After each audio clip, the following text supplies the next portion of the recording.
Afternoon, guys. I'm Dave Canterbury at the Pathfinder School, back with another video in the series about utilizing the resource of tallow from a deer kill. Cutting some more tallow up just like I did yesterday and adding it to our pan. What I'm trying to do with these videos is I'm trying to work into this stuff by ease of project, I guess. You know, it's very easy to melt this stuff down, render it out, and make a fat lamp without having to skim much off of it or strain it in any way, because you're not trying to, it's not for edibility, you're not making pemmican out of it or anything like that, so it doesn't matter if there's some impurities in it. Same thing again today. We're going to try to make some candles today, and we're going to follow that up with a lye soap video. But to make candles, all we really need to do is process this down into small chunks again and render this lard, and from that we can make candles pretty easy out of any natural cordage or out of something like jute twine. And we'll talk about that very shortly, so stay with me. I'm going to get the rest of this fat cut up, get it in the pan, get it on the fire over here, and we'll go from there. Now, while we're rendering this tallow down, I had a couple questions on the video from yesterday about, number one, are those cracklings that are left over after you process this down, are they edible? Absolutely, and they're great. The fact of the matter is, I'm not sure how old this tallow is. As I said, this is a donated hide that came from a butcher shop. This tallow could be a day old, it could have been 4 or 5 days old, so I'm not sure how rancid it possibly could be. Therefore, I didn't eat it. I put it in the fire. But those cracklings are definitely edible. And we'll talk about making pemmican out of this rendered tallow and some dried beef or dried deer meat later. But I wanted to throw that out there for you guys so you understand that. And I also had a question about, you know, is bacon grease tallow? Yes, it is. Tallow is really just a fancy name for any kind of animal fat that's been rendered down or boiled down to get the impurities out of it and then strained off. Anything that's left is cracklings in here, and when it's boiled down it will be tallow, okay? And that could be off of any animal that has fat on it is considered to be tallow. It's either beef tallow, it's pork tallow, it's deer tallow, bison tallow, whatever the case may be. It's just a fancy word for rendered fat. Okay, again, real quick, guys, in review, uses for tallow we talked about yesterday: leather dressing, wood or metal grease, bone dressing, a fat lamp, making candles, making lye soap, and also for making a food preparation called pemmican, which we didn't talk about too much yesterday, but we'll talk about that in the future. All of these things are non-edible resources. Pemmican is an edible resource of the tallow that we'll talk about in another video here in the next couple of days. Okay, so while my tallow's rendering down, what I've done is I've just taken a plastic pop bottle.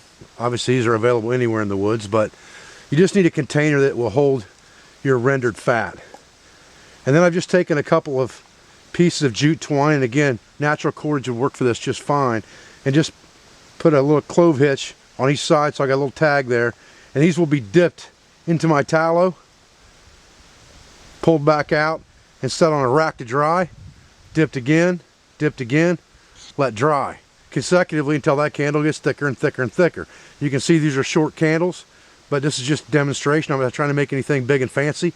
You could make these as big as you wanted to, as long as you wanted to, as fat as you wanted to, by doing the same process over and over again. So let's get our rendered fat over here and make a couple candles. Okay, so at this point what we're going to do now is we're going to take some of this rendered lard, pour it off into this container.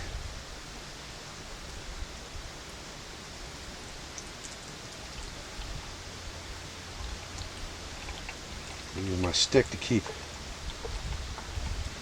all the cracklings in the pan if I can.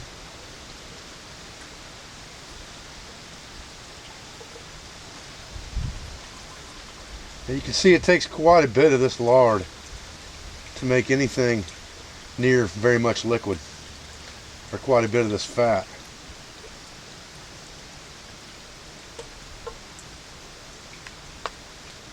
We don't have that container anywhere near as full as I'd like to see it for what we're going to do, because the object of the game now is just to dip these in this liquid. I'm going to kind of turn it sideways to do that. I don't have a choice because of the amount. And once I do that, I'll pull that out and I'll just set it between these two stumps and kind of let it solidify, keeping it away from the fire so it's nice and cool. Hopefully it will solidify faster, and then we'll dip it again. Alright, so you can see that that's pretty well solidified on there now, and it's stiff. Alright, so now we're going to take and we're going to tip our container sideways again, saturate our wick, and again hang it down here to let it solidify. And we'll just repeat that process until we get a thicker candle.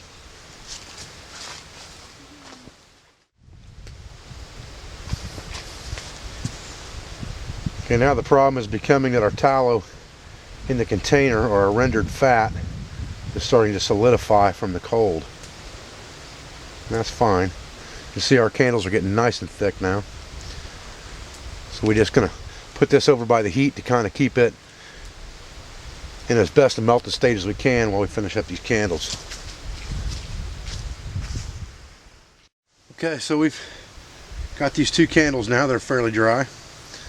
And all we really need to do now is cut them off of our tree that we made to hang them off of. Expose a little bit of wick there, wipe a little bit of the suet up onto the wick just to keep it protected. Go ahead and pinch a little bit of that one off. And we'll go ahead and set that one right here. They're still a little bit tacky and soft, but that's because they haven't been drying very long. Right, so let's give this a shot here. See what we can do.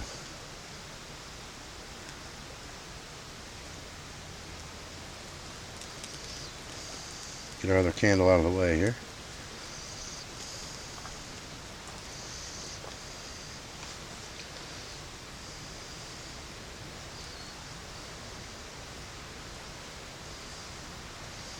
Keep the wind off of it.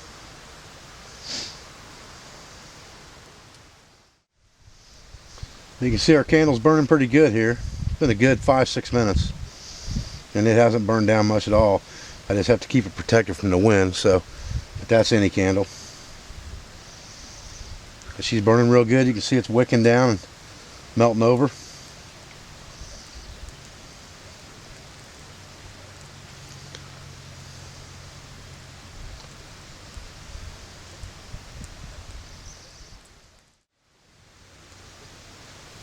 Well, guys, I'm Dave Canterbury from the Pathfinder School. I appreciate you joining me here for another video. I do appreciate your views. I do appreciate your support. And I thank you very much. And I'll be back with another video just as soon as I can.